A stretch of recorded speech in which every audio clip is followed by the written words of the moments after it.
Baik Ustadz, setiap pagi saya tidak makan ataupun saat berpuasa saya tidak sahur. Apakah ini kebiasaan baik Ustadz? Pagi tetap makan tapi jangan banyak ya. Terutama tadi bahasa saya itu nyalain kompor. Minimal makan kurma 7 lah pagi itu.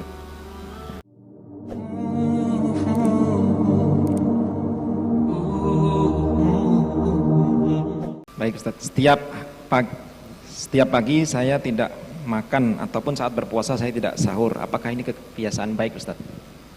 Pagi tetap makan tapi jangan banyak ya. Terutama tadi bahasa saya itu nyalain kompor. Minimal makan kurma 7 lah pagi itu. Ya, sama segelas air putih atau Anda makan kurma 7, habis itu makan semangka sedikit ya. Karena memang besi pada kurma itu cocok ketemu dengan vitamin C. Jadi kalau makan kurma, makan jeruk atau mungkin makan semangka, sebagaimana contohkan Nabi SAW, Nabi katakan apa? Panasnya kurma ini didinginkan dengan semangka tadi. Seperti itu juga bisa. Kalau malam jam berapa maksimal Ustadz untuk makan malam? Kalau yang saya pahami sih ya begini sih ya, tubuh kita itu kan terjadi perubahan fisiologis ketika ada matahari sama matahari tenggelam. Jadi ada perubahan hormon badan kita ketika matahari muncul. Matahari muncul, mata kita ngelihat, maka terjadi perubahan sistem hormon ke sistem hormon yang namanya simpatik. Ya, itu pagi ketika matahari muncul. Maka pagi-pagi itu bagus sekalian coba lihat matahari, jangan nggak lihat. Karena ngelihat matahari itu atau ngelihat cahaya itu akan mengubah apa? Akan mengubah sistem hormon malam. Ya, hormonnya rileks, hormon tenang, hormon bersih-bersih, yaitu hormon parasimpatik diubah menjadi hormon simpatik ketika mata lihat matahari gitu lah. Makanya di dalam Al-Qur'an kan disebutkan wasubhi iza tanaffas. Demi waktu subuh yang bernafas. Jadi ada kata-kata yang menarik di subuh yang bernafas. Memang ternyata pagi itu waktu di mana kadar oksigen, kadar nitrik oksid itu paling dominan waktu pagi itu. Maka waktu pagi jangan tidur. Lihat mataharinya. Ya, kalau matahari terbit gitu kan, maka terjadi perubahan switching hormonnya. Kemudian apa? Jangan tidur untuk apa? Kita menyerap oksigen dan nitrik oksid tadi. Seperti apa fungsi oksigen sama nitrik oksid tadi? Melenturkan pembuluh darah. Jadi kapan waktu makannya? Matahari terbit sampai sebelum matahari tenggelam. Kalau saya sih. Karena malam adalah waktu istirahat. Jadi kalau tetap malam pengen makan, nggak apa-apa, tapi jangan yang banyak membebani badan. Ya, Anda makan sayur boleh, mungkin sedikit kurma gitu kan. Pokoknya jangan banyak makan aja waktu malam. Salah satu kuncinya di situ. Sayur berarti buah-buahan juga boleh Ustadz ya? Kalau malam buah-buahan juga boleh ya? Buah-buah yang tinggi kalori juga jangan sih, saran saya sih. Contohnya kayak anggur. Anggur kan tinggi kalori itu. Tapi bahasa dikit itu kan tiap kita beda. Gitu loh. Itu yang kadang-kadang saya was-wasnya di situ kan. Ngomong sedikit, saya kalau makan anggur sekilo gitu kan baru dikitnya saya segitu gitu, lain cerita itu kan. Paham sebenarnya kita tuh dikit itu kayak apa? Icip-icip lah, 3-4 potong gitu kan. Seperti itu. Bagaimana korelasi makanan yang sehat yang halal dengan makanan sehat yang haram terhadap kesehatan badan?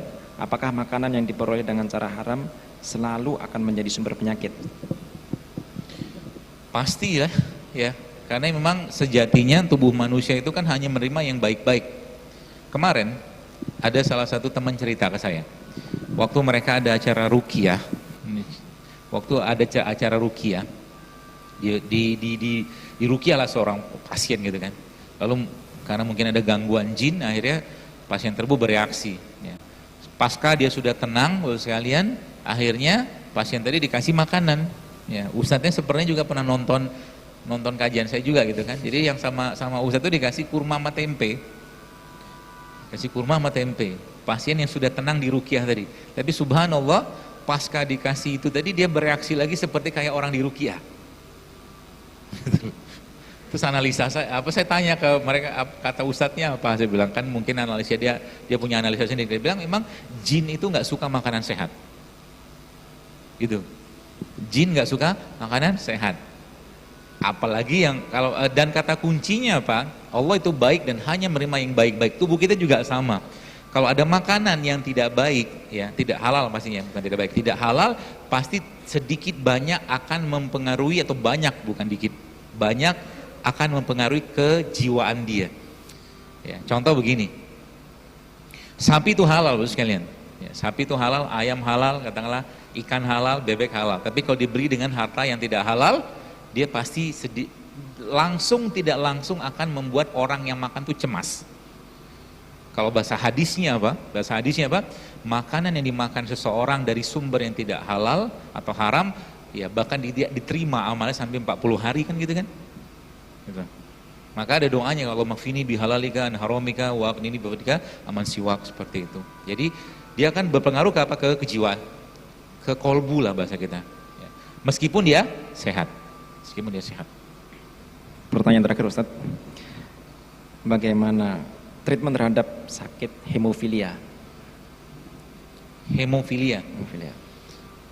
Belum ketemu saya nih. Belum ketemu, ya. Belum ketemu. Saya nanti harus tanya dulu nih kalau hemofilia. Siap. Karena hemofilia itu biasanya hubungannya sama resus kan, sama gen. Ya. Nanti saya coba konsul ke gurunya dulu, karena belum pernah dapat kasusnya kalau hemofilia.